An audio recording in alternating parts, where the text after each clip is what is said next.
Totoo nga pala yung sabi ng mga magulang natin dati. Mahirap kumita ng pera. Kaya naman, lagi nilang paalala, anak, mag-aral ka ng mabuti. Dahil yan lang ang sandata na maaari naming maipamana sa'yo. Isang sandata na magagamit mo sa mga panahong wala na kami sa tabi mo.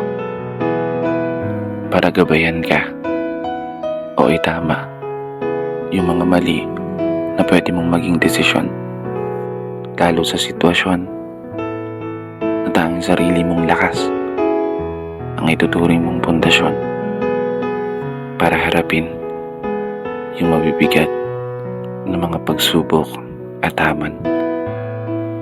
Tama talaga kayo. Tama lahat ng mga sinabi nyo. Eto na po yun. Ako, laban sa mundo. Ako, para sa pangarap ko.